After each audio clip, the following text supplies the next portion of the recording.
লোকটা অদ্ভুতভাবে গোবিন্দদের মুখের দিকে তাকিয়ে রইল কিছুক্ষণ। তারপরে বলল, ওদিকে যাবেন না বাবু। আমি আপনাদের ভালোর জন্যই বলছি। ওদিকে একবার গেলে সে কিন্তু আর ভালোভাবে ফিরে যেতে পারে না। ফিরে অবশ্যই চায়, কিন্তু ভালো কিছু হয় না। গোবিন্দর এবার হাসি পেল। এমনিতেই গ্রামের লোকগুলো এমন অদ্ভুত কথাবার্তা মাঝে মাঝে বলে। এবার এই লোকটার কথা শুনে তার আরও হাসি পেল। লোকটা তার চেয়ে একটু কম জোয়ান, লম্বা চেহারা, খালি গায়ে মাংস পেশিগুলো যেন ফুলে ফেপে রয়েছে। বোঝাই যায় বড় পরিশ্রমের কাজ করে লোকটা। খাটো করে পড়া ধুতি, মাথায় ঝাঁকড়া ঝাঁকড়া চুল, হাতে একটা শক্ত তেলযুক্ত লাঠি।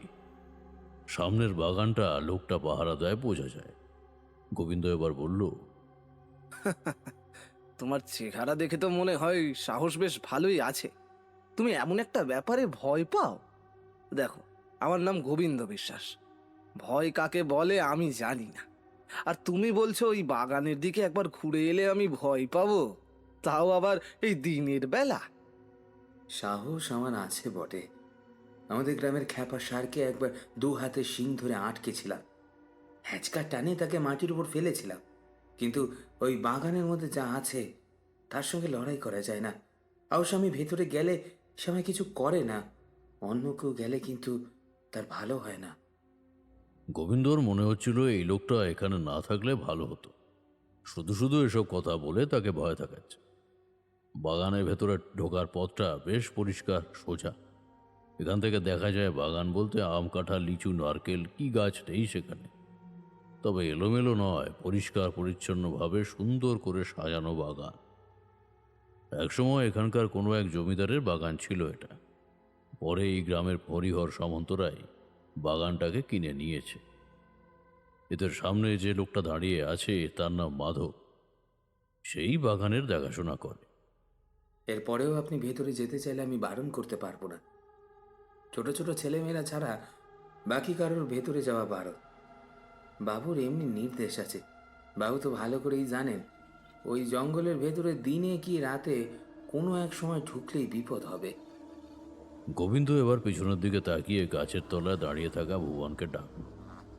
ভুবন মুখুজ্জি পাশের 3 গ্রাম দূরের গ্রাম শশধরপুর থেকে এরা এসেছে। গ্রামের এক সম্ভ্রান্ত জমিদারি বলা চলে থাকে। তারই ছেলে ভুবন মুখুজ্জি। গায়ে পাট করা ধুতি পাঞ্জাবি। তাকে দেখে সামনের লোকটি অর্থাৎ মাধব একবার মাথা তুলে মাথা নামিয়ে দাঁড়াল। ভুবন বলল, কথা হয়েছে? কি বলল? সেই এক কথা। গ্রামের লোকেরা যেমন বলে এ মাধবও তেমন কথাই বলল। হরিহর সামন্ত মিথ্যে কথা বলেনি। তোমার যে এমন জেদ কিসের তা আমি বুঝতে পারছি না গোবিন্দ। এতজন যখন এত কথা বলছে, এমনকি আচ্ছা, মাধব আর তুমি নিজে কখনো কোনো কিছু দেখেছো? এইবার মাধব মাথা তুলল, তার চোখটা যেন খুশিতে ভরে আছে। এতদিন গ্রামের লোকেরা তাকে তুই করে কথা বলে, কিন্তু গোবিন্দ ভুবন দুজনেই তাকে তুমি বলে সম্বোধন করছে। তাছাড়া ভুবনের মার্জিত কথাবার্তা এবং তার সুন্দর চেহারায় মাধব খানিকটা খুশি হলো। মাধব খানিকটা খুশি হয়ে বলে, দেখেছি ভেতরের দিকে ঢুকে নারকেল আর সুপারি বাগান আছে যেখানে, সেখানে কারা যেন আছে। বাবুরা ওখানে যাবেন না। আমার কথা শুনুন, দিনের বেলাতে ওদের হাওয়া গায়ে লাগলে কিন্তু তার ফল ভালো হয় না। তুমি চিন্তা করো না গো, আমাদের কিছু হবে না। তাছাড়া হাওয়া বাতাস যদি লেগেও থাকে, তার ব্যবস্থা কি করতে হয় আমাদের জানা আছে। মাধব আর কোনো কথা বলল না। ভুবন মুখ দিয়ে একটু ইতস্তত করলেও গোবিন্দর যেন ভারী কৌতূহল হলো। দুজনে মিলে একসঙ্গে ঢুকে গেল বাগানের ভেতরে। মাধব কিছুক্ষণ তাকিয়ে রইল ওদের চলে যাওয়ার পথের দিকে। তারপর আকাশের দিকে দুটো হাত তুলে নমস্কার করতে করতে বলল, ভগবান ভগবান, বাবুদের যেন কিছু না হয়। বাবুদের যেন ওরা ছেড়ে দেয়। দুই বাবু বড় ভালো বলেই আমার মনে হলো। একটু বোকা, কিন্তু তাতে আর কি। হাঁটতে হাঁটতে অন্য বাগানগুলো পেরিয়ে ওরা চলে গেল সুপুরি গাছগুলোর কাছে। সেখানে গিয়ে দাঁড়াল। লম্বা লম্বা সুপুরি গাছে সুপারি ফলে রয়েছে, নিচেও ছড়িয়ে ছিটিয়ে রয়েছে কিছু। গোবিন্দ নিচু হয়ে একটা পাকা সুপুরি মাটি থেকে তুলতে যাবে এমন সময় তার মনে হলো সুপারি গাছগুলো যেখানে লম্বা সারি দিয়ে দাঁড়িয়ে রয়েছে সেদিকটায় রোদের আলো প্রবেশ করতে পারছে না। ঠিক সেই সুপারি গাছের লম্বা গায়ে একদম উপরের দিকটায় কিছু যেন একটা কালো ছায়ার মতো রয়েছে। গোবিন্দ শুধু ভালো করে মুখ তোলার সঙ্গে সঙ্গেই মনে হলো কি একটা শব্দ করে সরে গেল, আর এক মুহূর্তেই ঠান্ডা জলের মতো কিছু একটা গাছের পাতার উপর দিক থেকে ছিটকে এসে পড়ল গোবিন্দর গায়ের উপরে। ভীষণ ঠান্ডা জল, যেন বরফ গলা জল। জলটা পড়তে গোবিন্দ নিজেকে সামনে নিল বটে, কিন্তু উপরে তাকিয়ে ভুবনের দিকে দেখতে সে কেমন যেন চুপ হয়ে গেল। ভুবন তার চোখ তুলে তাকিয়ে দেখছে উপরে সুপুরি গাছের দিকে আস্তে আস্তে বলছে, আসলে গোবিন্দ, আমরা যখন ঢুকলাম তখন সূর্য মাথার ওপরে কিংবা আরেকটু এক পাশে হেলেছিল। এখন দেখো সূর্য একেবারে পশ্চিম কোণে হেলে পড়েছে। এতটা সময় কোথা থেকে চলে গেল বলো তো? গোবিন্দ অবাক হয়ে গেল। তাই তো, সকালবেলা ওরা ঢুকেছে আর এখন বিকেল হয়ে গেল। তারপর এখন অন্ধকার নামতে শুরু করেছে। ব্যাপারটা কি হলো? এক অদ্ভুত অজানা ভয় ওদের দুজনের গোটা শরীর হৃৎপিণ্ড দিয়ে গিয়ে যেন ঠান্ডা করে চলতে লাগলো। যেন মেরুদণ্ড বেয়ে সেই হালকা হিমের ঠান্ডা স্রোত ধীরে ধীরে নামতে লাগলো নিচের দিকে। কারণ বাইরের দিকে এগোতে এগোতেই ওরা দেখতে পেয়েছে গেটের উপাশে শুধু মাধব নয়, তার সঙ্গে দাঁড়িয়ে রয়েছে হরিহর সামন্ত পর্যন্ত। তার সঙ্গে গ্রামে দু একজন লোক, তাদের হাটের লাঠি ছোঁটা, লণ্ঠন, আলো। ওদের প্রথম দেখতে পেল মাধব। সে চিৎকার করে বলল, ওই তো বাবুরা ফিরছে। আমি তো ভয় পেয়ে গেছিলাম, ভেবেছিলাম ঢুকে পড়ি, কিন্তু বড়বাবুর বারণ আছে তাই ঢুকছিলাম না। তোমরা চলে এসো, তোমরা সোজা চলে এসো। মাধব, দরজাটা বন্ধ করে রেখো। তোমরা এসো আমার সঙ্গে। না না, অমন কথা বললে কি করে হবে? তুমি আমায় বলো, এর আগের বার যখন আমরা তিনজনে মিলে মাসির বাড়িতে গিয়েছিলাম তখন কি মাসি আমাদের যত্ন কম করেছিল? তাছাড়া মাসির কাছে যে মেয়েটি থাকতো সে তো এখন নেই। তার মা, সে তার বিবাহের ব্যবস্থা করে ফেলেছে। এখন গ্রামেরই অন্য একটি দুঃখিনী মেয়েকে সে তার কাছে আশ্রয় দিয়েছে। মাসির এই স্বভাব কিন্তু আমার মোটেই ভালো লাগে না। আরে অমন কথা বলছো কেন? তোমার মাসি যে লোকেদের সাহায্য করে সেটা তো ভালো। তাছাড়া অনাথ কোনো মেয়েকে সাহায্য করে তার কাছে জায়গা দিয়ে তার বিয়ের ব্যবস্থা করেছে, সেটা তো খুবই ভালো কথা। আরে গ্রামের লোকেরা এর জন্য অনেকেই অনেক কিছু বলে, বুঝলে? সবাই তো আর ভালো নয়। তুমি বুঝতে পারছো তো, হাতের 5টা আঙুল সমান হলে কি আর আমাদের এত সমস্যা থাকতো? সমাজের লোকেরা নানা কথা বলে। ওসব কথা বাদ দাও। লোকে কি বললো সেসব কথা ভাবার কোনো দরকার নেই। লোকের কথা ভাবতে গেলে নিজের মতো চলতে পারবে না। যতক্ষণ তুমি ভালো ততক্ষণ লোকেরা ভালো কিছুই বলবে। যখনই তোমার দ্বারা সামান্য ভুল হবে তখন সেই সব কিছু ভুলে গিয়ে তারাই তোমার নামে বাজে কথা বলবে। আমি তো মনে করি চার দেওয়ালের মাঝে যারা আছে তাদের বাইরে কারোর কথাই ভাবার দরকার নেই। ঠিক কথা বলেছ। আমার মাসি এমন কথাই বলে, যে আমার কাছে আসবে সে আমার কাছে থাকবে, যে আসবে না আমার তাকে দরকার নেই, ব্যাস। এই দেখো, কথায় কথায় আমরা মটলেনের কাছে চলে এলাম। কিশোরী ঠিকই বলেছিল। আজ কিশোরী তাড়াতাড়ি আমার বাড়িতে চলে আসে। তার উপর মাসের প্রথম দিক, এই সময়টা পকেট গরম থাকে বলে একটু তেলে ভাজা, খানিকটা রাবড়ি এবং 2 প্যাকেট পাসিং শোয়ের সিগারেট কিনে যখন তারানাথের কাছে গিয়ে পৌঁছলাম তখন দেখতে পেলাম তার ঘরের দরজা বন্ধ। কাল সকাল থেকেই আকাশ মেঘলা, বৃষ্টির ছিটে ফোঁটা পর্যন্ত নেই। ঠান্ডা হাওয়া দিচ্ছে মাঝে মাঝে, দূরে কোথাও বৃষ্টি হচ্ছে বোঝা যায়।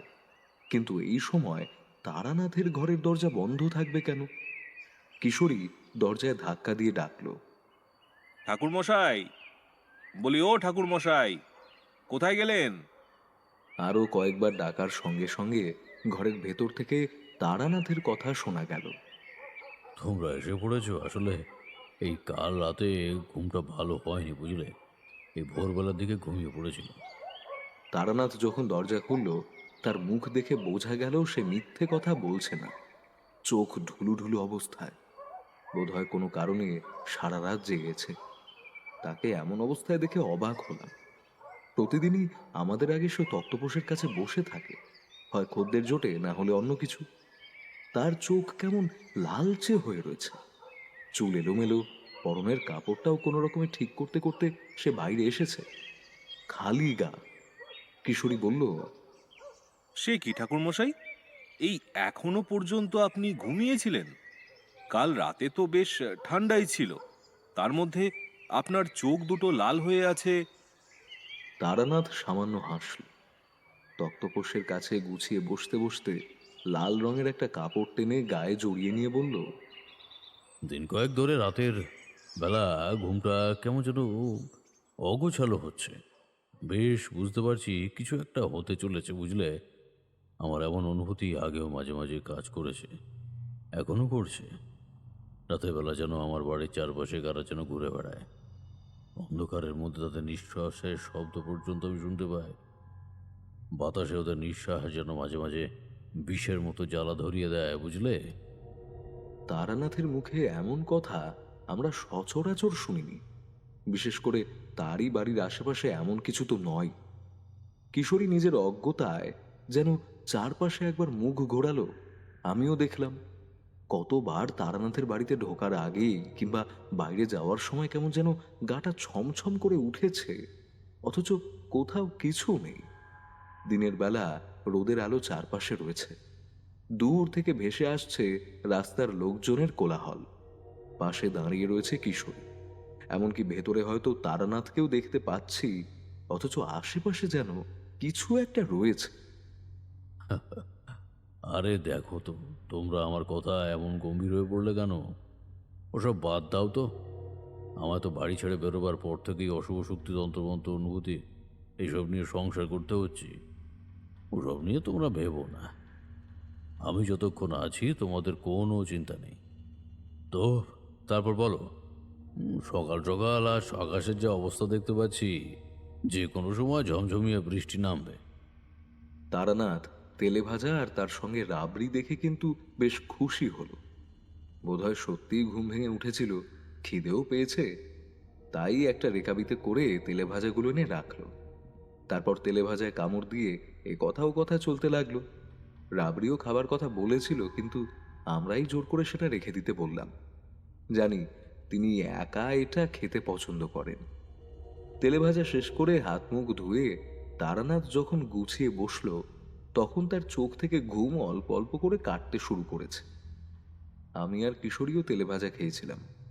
হাত মুখ ধুয়ে যখন বসলাম, তখন তারানাথের হাতে একটা সিগারেট উঠেছে। তাতে দুবার ধোঁয়া ছেড়ে তারানাথ বলল, অনেকদিন পর এমন হলো, বুঝলে? সে যাই হোক, ও কথা বাদ দাও। তোমরা যখন এসেছো, তোমাদের একটা গল্প বলি। আজ তোমাদের একটা অন্যরকম গল্প বলবো, বুঝলে? মানে ওই সাধারণ ভূত প্রেত পিশাচ নিয়ে যে গল্প বলি, সেসবের কথা নয়।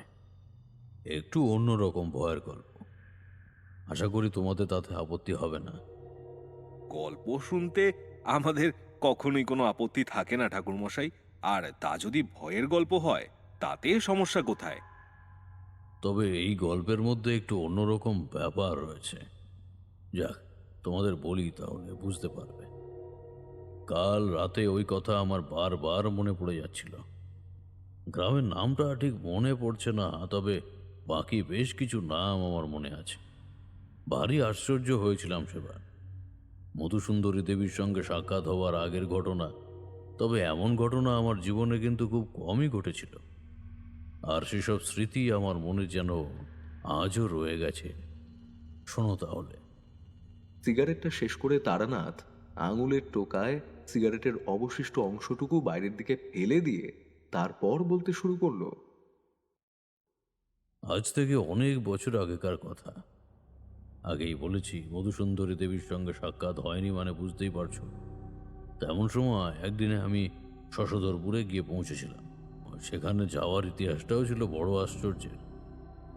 শশধরপুর একটা বেশ বড় সড়ো গ্রাম। শুধু তাই নয়, শশধরপুর নিয়ে জমিদারি এমনকি রাজরাজরার ইতিহাস পর্যন্ত আছে। সেসব কথা তোমাদের আলাদা করে বলছি না। নদীটার নাম মনে নেই। বড় এক নদী, এ প্রান্তে শশধরপুর, আর অন্য প্রান্তে লক্ষ্মীকান্তপুর। আগে নাকি এ প্রান্ত থেকে ও প্রান্ত পর্যন্ত নদী আরো বড় ছিল, নদীতে নৌকা করে লোকজন পারাপার করত। এখন কিভাবে যেন প্রাকৃতিকভাবে জমি তৈরি হয়েছে। আসলে নদী সোজা এসেছে বটে, কিন্তু একটা বাঁক নিয়ে চলে গিয়েছে অন্যদিকে। সেই কারণে এবার সেই নদী দুটো বাঁক নিয়ে অন্যদিকে যেদিকে যেত, সেদিকে কি কারণে যেন শুকিয়ে যায়। শুকিয়ে গিয়ে সেখানে প্রথমে ঢালু জমি তৈরি হয়, আর ওই ঢালু জমির এপারে এখন লক্ষ্মীকান্তপুর আর অন্য পারে শশধরপুর নামে নদী। এপার ওপারের মধ্যে রয়েছে বটে, তবে তার অংশ বেশি নয়। ওই ঢালু জমি অংশ রয়েছে। পরে বোঝা গিয়েছিল আসলে কোনো কারণে এই নদীর জলে বাঁধ দিয়ে গ্রামের লোকেরা কিছু করেছিল। তখনই নদীর জলের রেখা সামান্য ঘুরে যায় ওই দিকে, তারপর আর জল এদিকে আসেনি। অর্থাৎ প্রকৃতিকে মানুষ নিজের কাজে লাগাবার জন্য তার উপরে হস্তক্ষেপ করেছিল, আর তাতেই সেই গোটা জমি শুকিয়ে যায়। ধানের জমিতে তো বটেই, এমনকি গোটা জমি রুক্ষ হয়ে গিয়েছিল। বড় অদ্ভুত ব্যাপার। তারপর? আমি তো ঘুরতে ঘুরতে এক সাধু সঙ্গের জন্য গিয়ে পৌঁছেছিলাম ওই লক্ষ্মীকান্তপুর গ্রাম। লক্ষ্মীকান্তপুর শ্মশান সেই পরিত্যক্ত ফাঁকা জমির কাছাকাছি। তা সেইখানে শ্মশান থেকে দূরে একটু ঢালু জমি, একপাশে নদী, অন্য পাশে ওপারে সেই গ্রাম দেখা যায়। গ্রামে যাওয়া যায় দুই পথে। নদীপথে যাওয়া যায় তাড়াতাড়ি, এবং ওই ঢালু জমিটাকে বাঁক দিয়ে ঘুরে জঙ্গলের দিকে পথ বরাবর হেঁটে গেলে তারপরে গ্রামে যাওয়া যায়। আমি সাধক মানুষ, পায়ে হাঁটাই আমার কাজ। সাধুরা চলে যাওয়ার পর শ্মশানে 2 দিন বিশ্রাম করলাম। তৃতীয় দিনে পায়ে হেঁটে গ্রামের টুকিটাকি লোকজনের সঙ্গে কথাবার্তা বলতে বলতে ওই শশধরপুর গ্রামে গিয়ে পৌঁছালাম। আর সেই গ্রামে পৌঁছেই দেখি এক অদ্ভুত ব্যাপার। গ্রামের একদম বাইরের দিকে একটা মন্দির আছে, মহাদেবের মন্দির। সে মন্দিরের সামনে খানিকটা ফাঁকা জায়গা, সেখানে বেশ কিছু লোকজন জড়ো হয়েছে। তাদের মধ্যে নারী, পুরুষ, বাচ্চা সকলে রয়েছে। একজনের গলা শুনতে পেলাম, সে বলছে, এখানেই রাখ, এখানে রাখ। হ্যাঁ, ওঝা তোকে খবর দেওয়া দরকার। আমি তো আগেই বলেছিলাম কিছু একটা হবে। তখন যদি আমার হ্যাঁ, আমি বারবার বারণ করেছিলাম বাবু, কিন্তু ছোট বাবুই বেশি সাহস দেখিয়েছিল।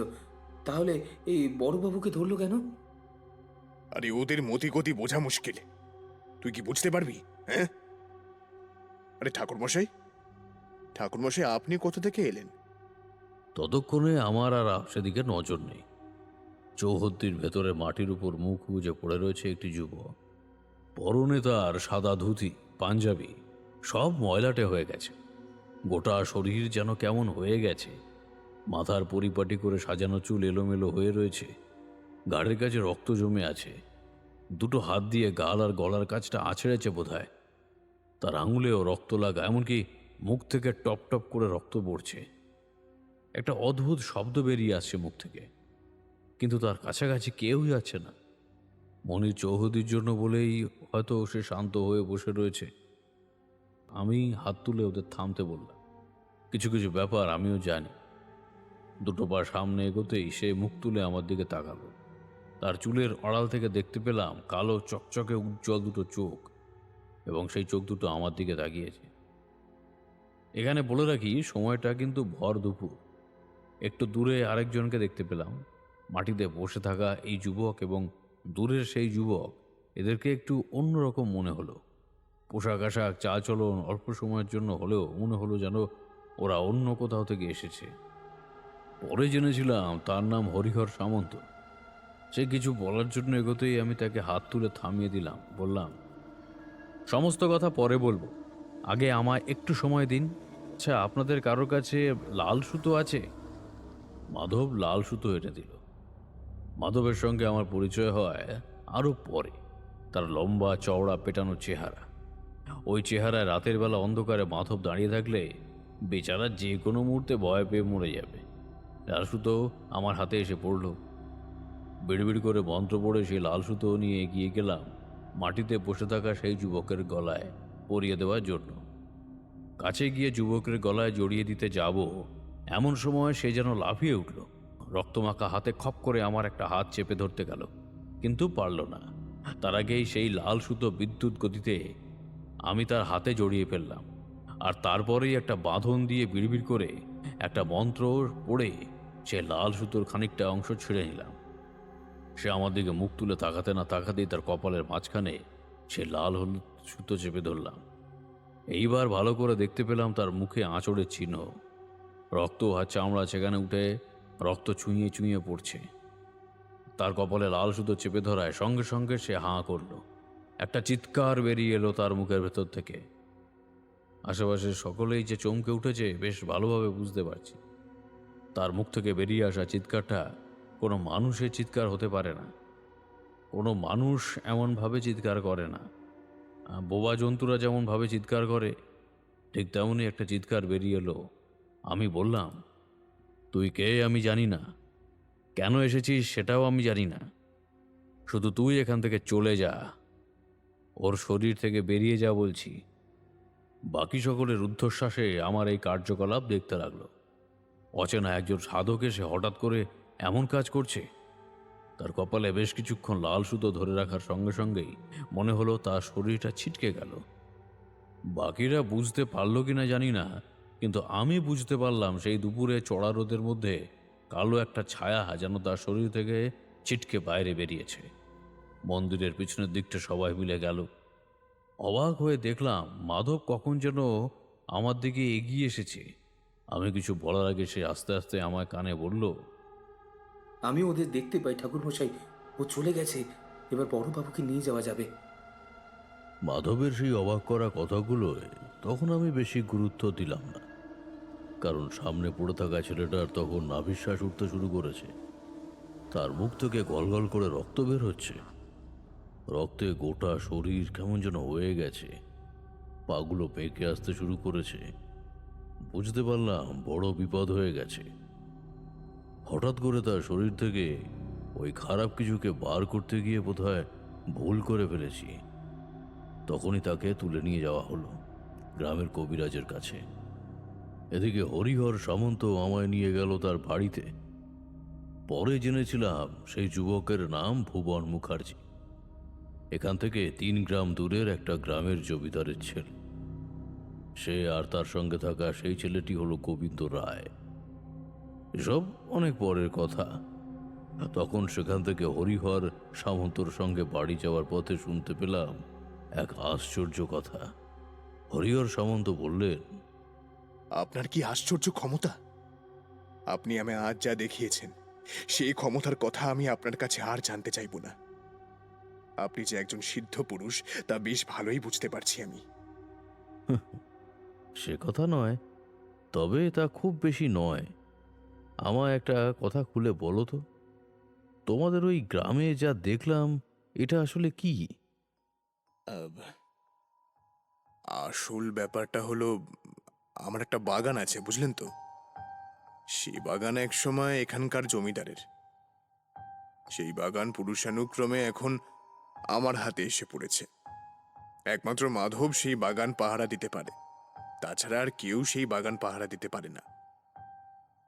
মাধবের পূর্বপুরুষ ওই জমিদারের সঙ্গে ছিল, তখন থেকেই তার পূর্বপুরুষ বাগান পাহারা দেয়। কি জানি মাধবের রক্তে কি আছে।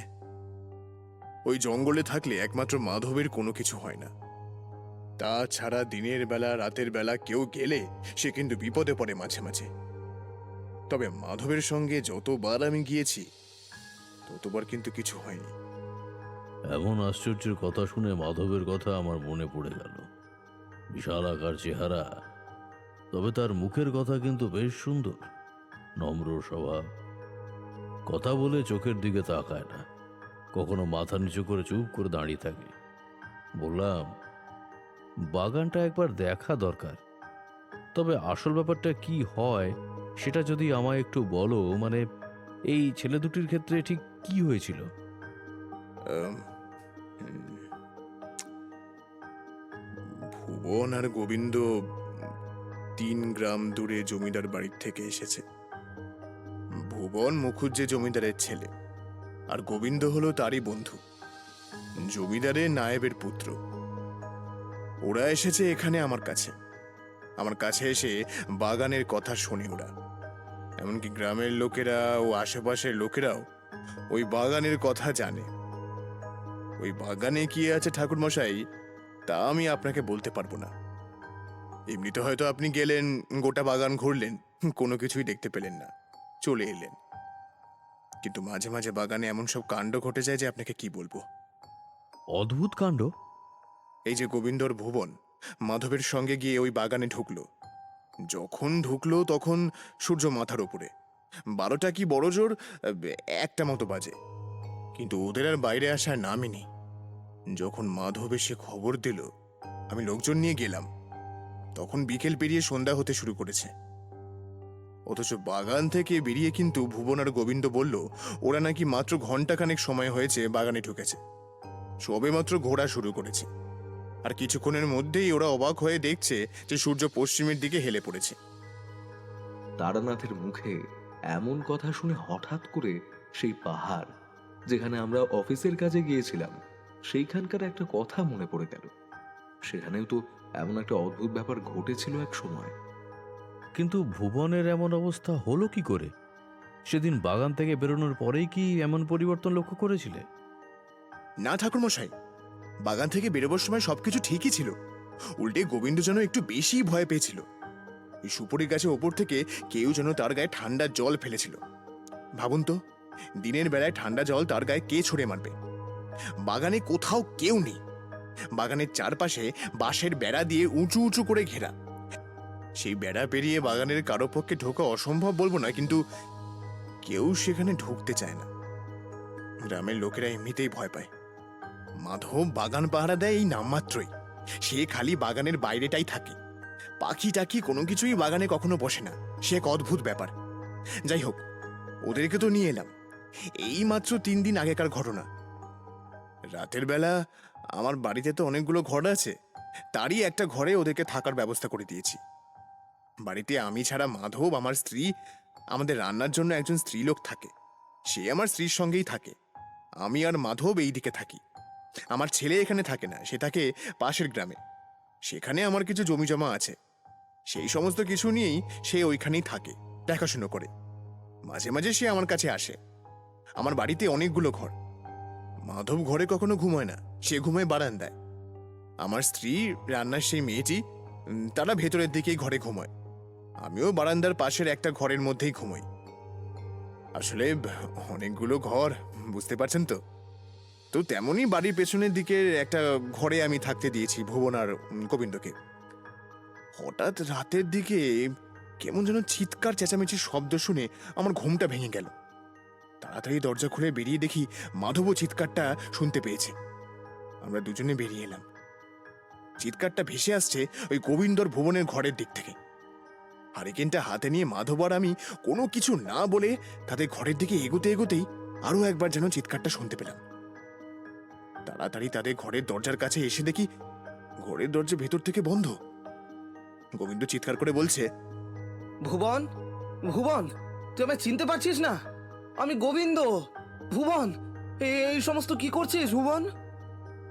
ভুবন কিন্তু তখন কোনো কথা বলছে না। তার মুখ থেকে ভেসে আসছে এক আশ্চর্য ঘর ঘর মতো শব্দ, ঠিক জন্তু চিৎকার করলে যেমন শব্দ শোনা যায়, অনেকটা তেমনই শব্দ। আর তারপরে গোবিন্দর চিৎকার শোনা গেল। মনে হলো ভুবন বোধহয় গোবিন্দকে মারার চেষ্টা করছে। কোনো রকমে দরজা ধাক্কা দিতেই গোবিন্দ চিৎকার করে বলল, দরজাটা খুলতে পারছি না। হরিহর বাবু, মাধব, আমাদের বাঁচাও।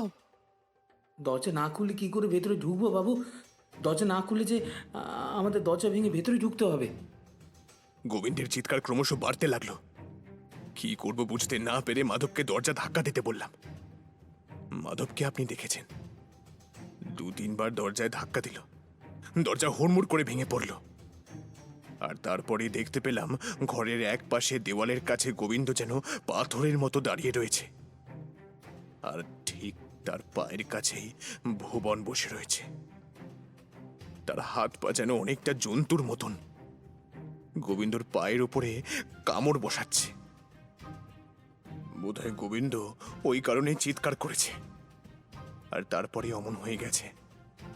মাধব তাড়াতাড়ি এগিয়ে গিয়ে হাতের হারিকেনটা ভুবনের গায়ে ঠেকিয়ে দিল। সঙ্গে সঙ্গেই ভুবন ছিটকে পেছনের দিকে সরে এসে আমাদের দিকে ঘুরে তাকালো।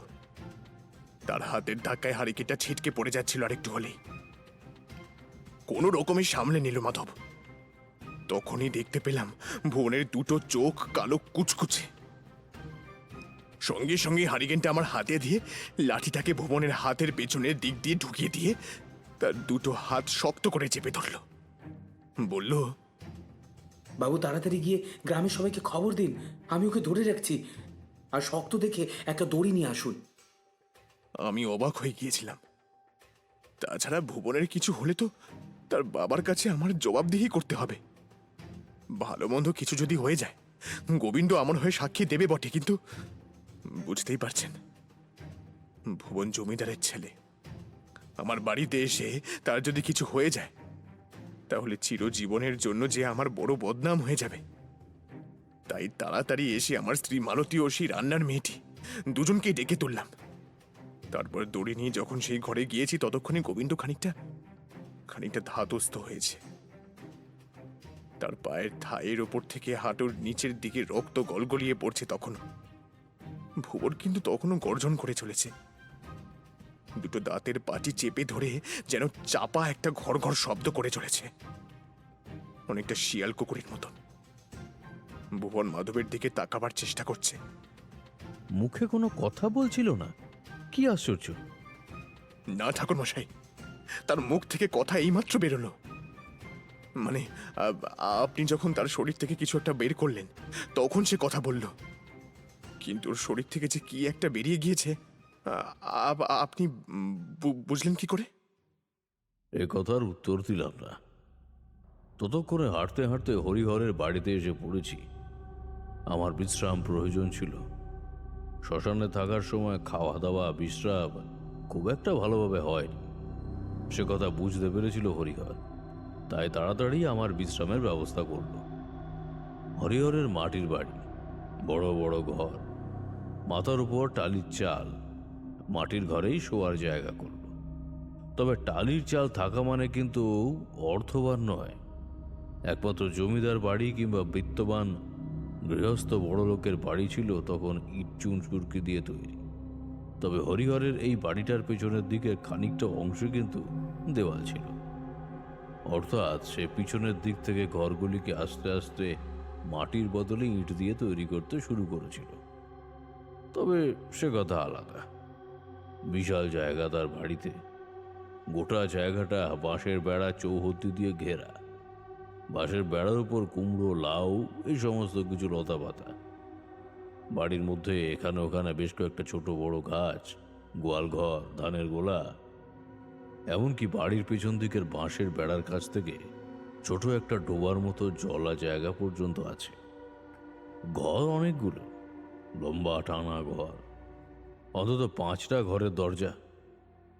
বাইরে থেকে চোখে পড়ল রান্নাঘরের এক পাশ থেকে পিছনের দিকে চলে যাওয়ার জন্য লম্বা বারান্দা মতো রয়েছে। সেখানে আরো কয়েকটা ঘর রয়েছে। আগেকার দিনে যেমন হতো না, ভেতরের ঘর এবং বাইরের ঘর, অর্থাৎ ওই সোজা ঘরের দরজা ধরে ভেতরের দিকে ঢুকে গেলে আবার ভেতরের বারান্দায় চলে যাবে। সেইখানেও রয়েছে আবার চারকোনা করে বেশ কিছু ঘর। তবে সামনের দিকের ঘরগুলো নানা কাজে ব্যবহার হলেও সেখানে কেউ থাকে না বোঝা গেল। আমরা ভেতরের বারান্দায় গিয়ে এক পাশে বসলাম। একজন স্ত্রী লোক আমার এসে হাত পা ধোয়ার জল, তারপরে মুড়ি, বাতাসা, দুধ, এমনকি ঠান্ডা শরবত পর্যন্ত দিয়ে গেল।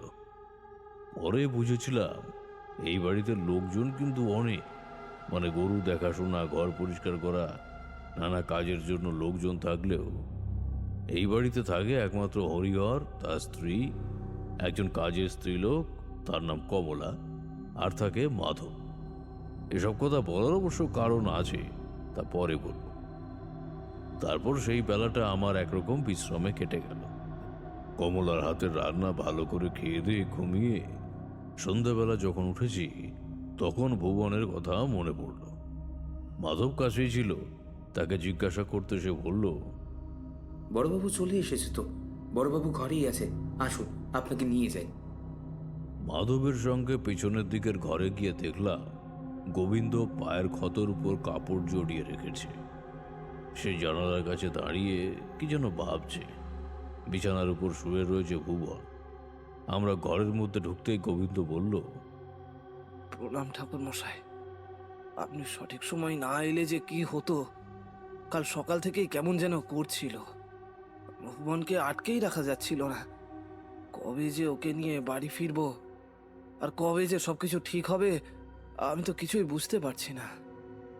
এবার বুঝলেন তো বাবু, কেন আপনাদের বলেছিলাম ওই বাগানে না ঢুকতে? আমার কথা শুনলে আর এইসব কিছু হতো না। বাবুর উপর একবার যখন ওদের নজর পড়েছে, তখন কিন্তু এত সহজে ওরা ছাড়বে না। কাদের কথা বলছো বলো তো? ওদের চোখে দেখা যায় না ঠাকুর মশাই, কিন্তু ওরা আছে। ওই বাগানেই ওরা থাকে। কখন কোথায় থাকবে বলা যায় না। বিশেষ করে নারকেল সুপারি বাগানের দিকে যে অন্ধকারটা আছে, সেই অন্ধকারে ওরা থাকে। ওরা আমার কোনো ক্ষতি করে না, আর আমি ওদের বিরক্ত করি না। কিন্তু অন্য কেউ গেলে কেন জানি না ওরা বারবার বাইরে বেরিয়ে আসতে চায়। তখনই মনে পড়ে গেল সেই কালো ছায়াটাকে। অন্য কেউ দেখতে না পেলেও মাধব দেখতে পেয়েছিল। সে ঘরে বসলাম। ততক্ষণে ভুবনেরও ঘুম ভেঙে গেছে। সে আমায় দেখে প্রথমে চিনতে পারল না, পরে গোবিন্দর কাছে সব শুনে আমায় প্রণাম করল। এখান থেকে আমি এক্ষুনি বাড়ি চলে যেতে চাই, কিন্তু হরিহর বাবু ছাড়ছেন না। বলছেন সম্পূর্ণ সুস্থ না হয়ে এখান থেকে গেলে নাকি সমস্যা বাড়তে পারে। আমারও হঠাৎ মনে হলো একটা কালো অন্ধকার মতো যেন জমাট বেঁধে রয়েছে ভুবনের ঠিক মাথার উপরে। সেদিকে তাকিয়ে মনে মনে বুঝতে পারলাম বিপদ এখনো কাটেনি, বিপদ আবার হবে। আর সেই বিপদের সময় হয়তো এই মাধবের কাছ থেকেই আমি সাহায্য পেতে পারি। আমি মাধবের কাছে শুনতে থাকলাম সেই বাগানটার কথা। মাধবের কাছে আপনি সেই বাগানের কথা শুনতে পেলেন, কিন্তু একটা কথা কিছুতেই বুঝতে পারছি না। এই ভুবন, গোবিন্দ কিংবা মাধব কেউ তো কোনো কিছু দেখতে পায়নি। তাহলে আসলে হয়েছিলটা কি?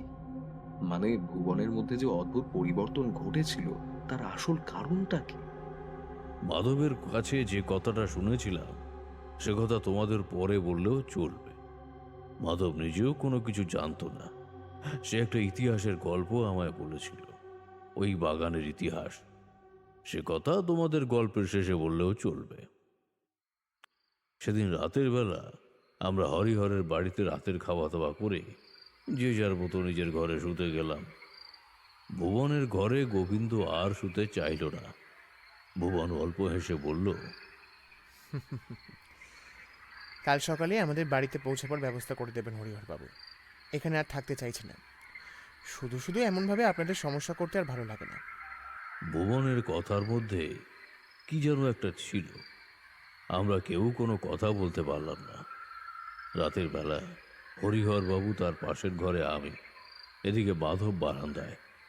ভুবন আর গোবিন্দ আলাদা ঘরে রাতের বেলা শুয়েছে। প্রতি ঘরে শোয়ার জন্য বিছানার ব্যবস্থা ছিল না। আলাদা করে কাঁথা, বালিশ এই সমস্ত দিয়ে ব্যবস্থা করা হয়েছে। একটা রাত কোনো মতে কাটিয়ে পরদিন গোবিন্দ এবং ভুবনকে তাদের গ্রামে যাওয়ার ব্যবস্থা করে হরিহরবাবু আমায় নিয়ে 2 দিন এখানে থাকবেন। তারপরে আমারও যাওয়ার ব্যবস্থা করে দেবেন, এমনটাই কথা হল। তখন অনেক রাত। হঠাৎ করে ঘুমটা ভেঙে গেছে। দেখি ঘরের দরজায় কে যেন ধাক্কা দিচ্ছে। তাড়াতাড়ি ঘর থেকে বেরিয়ে এসে দেখি মাধব। তার চোখ মুখ কেমন যেন উদ্ভ্রান্তের মতো। সে প্রায় চিৎকার করে বলল, ঠাকুরমশাই, ঠাকুরমশাই আবার এসেছে। ওই বড়বাবু, উনি কেমন যেন করছে। তাড়াতাড়ি আসুন আপনি। তাকে আটকে রাখা যাচ্ছে না। ঘরের ভেতরে চিৎকার চেঁচামেচি করছে। ঘরের দরজা প্রায় ভেঙে ফেলবে এমন অবস্থা। তার কথা শুনে তাড়াতাড়ি গিয়ে দেখি গোবিন্দ আর হরিহর বাবুও সেখানে এসে পড়েছেন। এমন অবস্থা হতে পারে জেনে হরিহর বাবুর স্ত্রী মালতী এবং রান্নার স্ত্রীলোক কমলাকে পাশের একটি বাড়িতে রাতের বেলা থাকার জন্য পাঠিয়ে দেওয়া হয়েছে। গোটা বাড়িতে আমরা এই 5 জন পুরুষ মানুষ। হরিহর বাবু 2 জন শক্ত জোয়ান যুবকের ব্যবস্থা করে রেখেছিলেন। তারাও তখন চলে এসেছে। এদিকে ঘরের ভেতর থেকে আরো তীব্র গর্জন শোনা যাচ্ছে। হিংস্র জন্তু যেভাবে গর্জন করে বনে, ঠিক তেমন ভাবে। আর দরজার উপর বারবার কে যেন ঝাঁপিয়ে পড়ে দরজাটাকে ভেঙে ফেলার চেষ্টা করছে। আমি বললাম, এইভাবে চলতে থাকলে তো দরজা ভেঙে যাবে, তার চেয়ে বরং দরজাটা খুলে দাও, আর তারপরে ভগবানকে ঘর থেকে বাইরে বের হওয়ার ব্যবস্থা করে দাও, তারপরেই দেখি না কি হয়। এতজন আছি যখন আমাদের উপর আক্রমণ করতে পারবে না, কিন্তু ভুবন ঘর থেকে বাইরে বেরিয়ে গেলে কিন্তু ওই জঙ্গলে ফিরে যাবে। আর একবার যদি ওখানে ফিরে যায় তাহলে মাধবের কথা শুনে মনে হলো মাধব এমন কিছু একটা জানে যেটা আমরা এখনো পর্যন্ত বুঝতে পারছি না। দরজাটা খুলে দেওয়ার সঙ্গে সঙ্গে হঠাৎ করে মনে হলো ঘরের ভেতর থেকে একটা দমকা হাওয়া বাইরে বেরিয়ে এলো, ভীষণ ঠান্ডা হাওয়া। আর তার সঙ্গে সঙ্গে দেখতে পেলাম ভুবনকে ঘরের মেঝের উপর 4 হাত পায়ে একটা শিয়ালের মতো চুপ করে বসে আছে। চোখ দুটো আগের মতোই কালো। মনে হলো যেন অন্ধকারের মধ্যে জল করে চলছে তার সেই চোখ। আমি কিছু বলতে যাব তার আগেই সে দৌড়ে এলো সামনের দিকে। তারপর আমাদের কিছু বুঝে ওঠার আগেই মাথার উপর থেকে ঝাঁপিয়ে পড়লো বাইরের বারান্দার দিকে। আমাদের ঘোর ভাব কাটবার আগেই মাধব চিৎকার করে উঠল, চলুন তাড়াতাড়ি ঠাকুরমশাই, চলুন তাড়াতাড়ি। ও বড়বাবু কিন্তু সোজা ওই বাগানের ভিতরে ঢুকবে, আর তারপর কিন্তু তাকে আটকানো সহজ হবে না। যেন মাধবের কথাটুকু বলার অপেক্ষা ছিল মাত্র। আমরা সঙ্গে সঙ্গে সেখান থেকে বেরিয়ে এলাম। এরপরে হুড়মুড় করে একরকম দৌড়তেই আমরা যখন সেই বাগানের কাছে গিয়েছিলাম, দেখা গেল বাগানের চারপাশ শান্ত, কোথাও কিছু নেই। এই বাগানে আমি এর আগে আসিনি। রাতের বেলায় যে এমনভাবে আসতে হবে সে কথা ভাবতে পারিনি। হরিহর বলল, মাধব, তখনই যে কেন তুই এই বাবুদের আটকালি না? তাহলে ওদের কারোর তো এমন কিছু হতো না, বল? ওর কোনো দোষ নেই, ও আমাদের বারবার সাবধান করেছিল, কিন্তু আমরাই জোর করে বাগানের ভেতরে ঢুকেছিলাম। কিন্তু এখন কি করবো হরিহর বাবু? সঙ্গে আলো লাঠি কোনো কিছু নেই। তাড়াহুড়ো করে আমরা চলে এসেছি, তাই সেই অন্ধকারে চাঁদের অল্প আলোর মধ্যে আমরা বাগানের ভেতরে ঢুকে পড়লাম। সকলে মিলে একসঙ্গে আমরা বাগানের ভেতর ঢুকে ভুবনের নাম ধরে ডাকাডাকি করতে লাগলাম। মাধব কিন্তু এগিয়ে চলেছে যেখানে সুপুরি বাগান রয়েছে, ঠিক সেইখানে। ওর কাছাকাছি আসার সঙ্গে সঙ্গে মনে হলো চাঁদের আলো বাগানের মধ্যে কোথাও যেন নেই। চাঁদের আলো যেন সেখানে প্রবেশ করতে পারছে না, তার বদলে ঘুটঘুট করছে অন্ধকার। যে 2 যুবককে হরিহরবাবু নিয়ে এসেছিলেন তারা আমাদের সঙ্গেই রয়েছে, কিন্তু এই সমস্ত ব্যাপার দেখে তারা বোধহয় ভীষণ ভয় পেয়ে গেছে। তাদের সঙ্গে লাঠি ছিল, কিন্তু ওখান থেকে আসার সময় তাড়াহুড়োতে সেই লাঠিও তারা ফেলে এসেছে হরিহরের বাড়িতে। এদিকে আরেকটু এগোতে না এগোতেই হঠাৎ করে গাছের উপরের দিক থেকে কি একটা ঝাঁপিয়ে পড়লো নিচের দিকে। আর সঙ্গে সঙ্গে গোবিন্দ চিৎকারে সেদিকে তাকিয়ে সেই আলো আঁধারির মধ্যে দেখতে পেলাম 2 হাতে গোবিন্দর গলাটা চেপে ধরে ভুবন তার গলায় একটা কামড় বসাবার চেষ্টা করছে। তার মুখের দাঁতগুলো যেন অন্ধকারের মধ্যে বেশ বড় বলেই মনে হতে লাগলো। সঙ্গে সঙ্গে মাধব এবং বাকিরা ছুটে গেল সেই দিকে। ভুবন তার হাতে ঝটকা দিয়ে সঙ্গে সঙ্গে ছুটে গেল সামনের দিকে। আর ঠিক তখনই মনে হলো সেই সুপারি বাগানের অন্ধকারের ভেতর থেকে একসঙ্গে কারা যেন গর্জন করে চলেছে। সুপারি গাছগুলো এমনভাবে নড়ছে যেন গাছের উপরে বসে থাকা কেউ একটা সেগুলোকে নাড়িয়ে চলেছে। হুড়মুড় করে গাছ থেকে সুপারি পড়তে লাগলো নিচের দিকে। তাকিয়ে দেখি গোবিন্দর গালের উপর 2 হাতের ছাপ পড়েছে। তারপরেই তার জ্ঞান হারাবার মতো অবস্থা। সে 2 যুবককে সেইখানেই গোবিন্দর সাথে দাঁড় করিয়ে রাখলাম, আর আমরা 3 জন মিলে সাহসে ভর করে সুপারি বাগানের দিকে এগোলাম। এগোতে এগোতে মনে হতে লাগলো অন্ধকারের ভেতর থেকে কারা যেন আমাদের দেখে চলেছে। আমি বললাম, ওই সুপারি বাগানের কথা তুমি কি বলেছিলে মাধব? আমায় একবার বলো তো। এখানে যারা আছে তারা মানুষ নয় ঠাকুরমশাই, তারা ভূত প্রেত নয়, অন্য কিছু, এমন কিছু যার কথা আমি ভালো করে জানি না। ওদের আমি কোনোদিনও দেখিনি, কিন্তু অনুভব করেছি ওখানে ওরা আছে। একবার যখন বড়বাবুর উপরে ওদের নজর পড়েছে, তখন বড়বাবুকে আর এই ছোটবাবুকে শেষ না করে ওরা ছাড়বে না। এই বাগানটা এর আগে এক জমিদারের ছিল। আমি শুধু শুনেছিলাম যে ওই জমিদার নাকি কালো জাদু চর্চা করত, আর সেই কালো জাদুর চর্চা করে এই বাগানের মধ্যে এমন কিছু একটা করেছিল যার জন্যে এই বাগানে কোনো মানুষ প্রবেশ করতে পারে না। আগেই তো বলেছি, কোনো পশু পাখি পর্যন্ত এখানে নেই। হরিহরবাবু তার কথা বলে চলেছেন। এমন সময় হঠাৎ মাধবের পেছনের দিকে আমি কি একটা দেখতে পেয়ে তাকে সাবধান করতে যাব, তার আগেই একটা প্রচণ্ড ধাক্কায় মাধব ছিটকে গিয়ে পড়ল মাটির উপরে। আমি তাড়াতাড়ি এগিয়ে যেতেই হরিহরবাবু দেখতে পেলেন তার সামনে দাঁড়িয়ে রয়েছে সেই অদ্ভুত জিনিসটা। ভালো মতো দেখা যায় না, তবে ছায়াটা যে কোনো মানুষের অবয়ব নয় সেইটুকু বুঝতে পেরেছি। শেয়ালের মতো লম্বা কিছু একটা যদি দাঁড়িয়ে থাকে এবং মানুষের মতো দুটো পায়ে দাঁড়িয়ে থাকে, তাহলে যেমন হয় ঠিক তেমনটাই। সব কিছুর মধ্যে একটা অদ্ভুত গন্ধ চারিদিকে যেন ছড়িয়ে পড়েছে। ভুবন কোথাও নেই, তার বদলে সেই কালো মূর্তিটা, তার একটা ধাক্কায় মাধব পড়ে গিয়েছিল। মাধবের কাঁধের কাছ থেকে গলগল করে রক্ত বেরোচ্ছিল। এমন সময় দেখতে পেলাম ভুবনকে একটা সুপারি গাছকে দুটো হাতে চেপে ধরে সেখান থেকেই আমাদের দিকে তাকিয়ে যেন খিলখিল করে হেসে চলেছে সে। তোমরা বিশ্বাস করবে না, মন্ত্র জপ করার মতো মনের অবস্থা তখন নেই। বুঝতে পেরেছিলাম এই গোটা সুপুরি বাগান এবং আশেপাশের পরিবেশ এতটাই অভিশপ্ত যে কোনো তন্ত্রমন্ত্র ক্রিয়ার কাজ করবে না। বুঝতে পারছিলাম এখান থেকে ভুবনকে ফিরিয়ে নিয়ে যেতে পারলেই সেটাই হবে আমাদের জয়।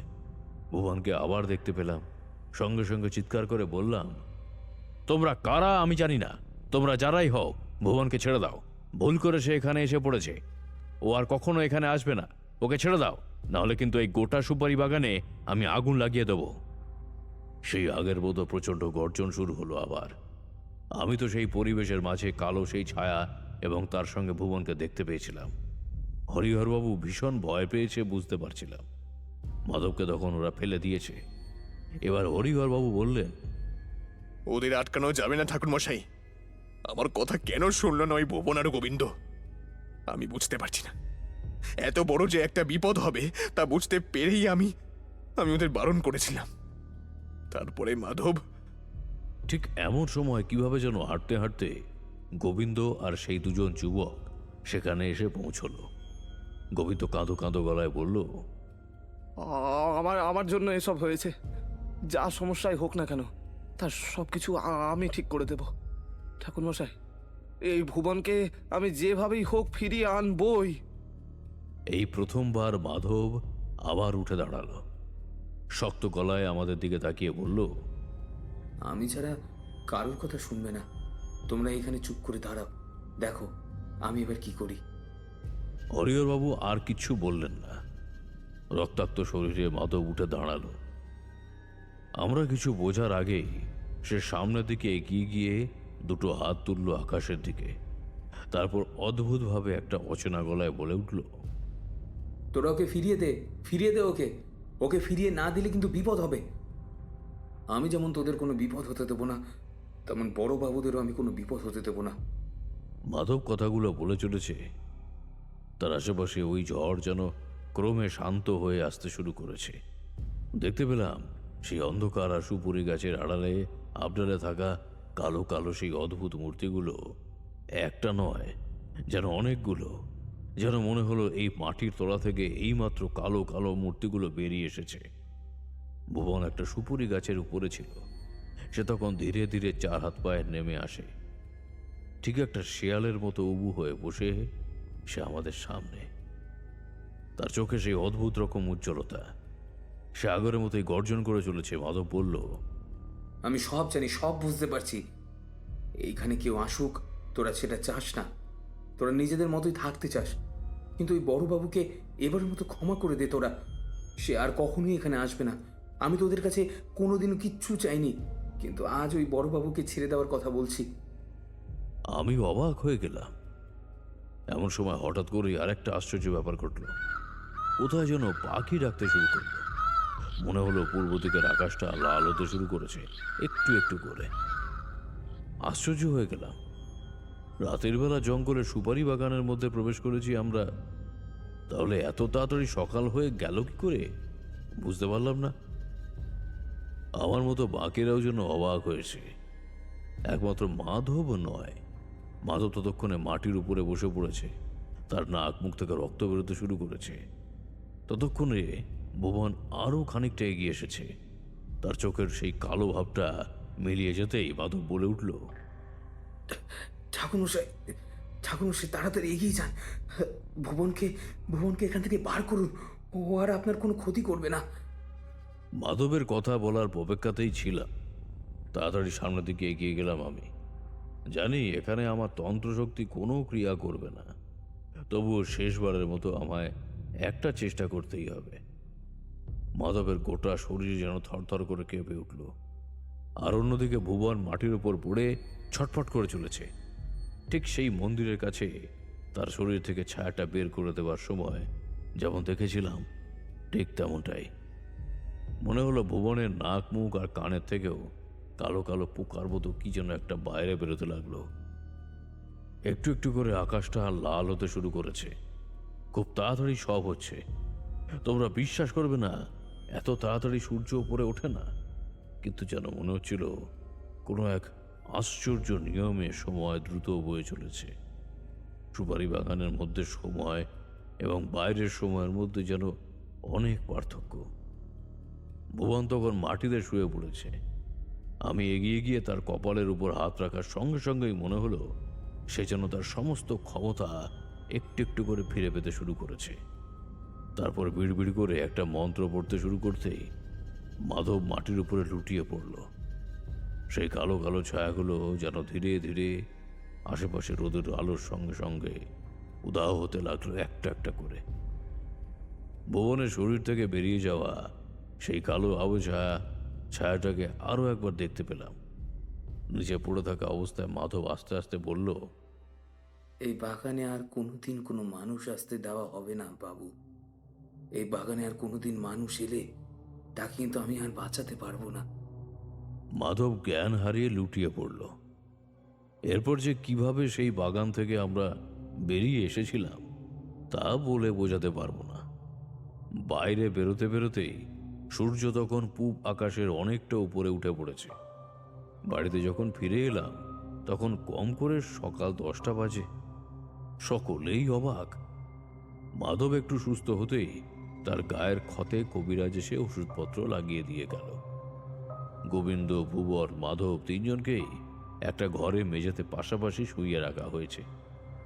আমি আর হরিহরবাবু সেখানে রয়েছি, বাকিরা চলে গেছে। কবিরাজ মশাই তার কাজ সেরে চলে যাওয়ার সঙ্গে সঙ্গে বললাম, ব্যাপার কি হলো বলুন তো? ওইখানে আসলে কি ছিল? আর মাধবের কথাই বা ওরা শুনলো কেন?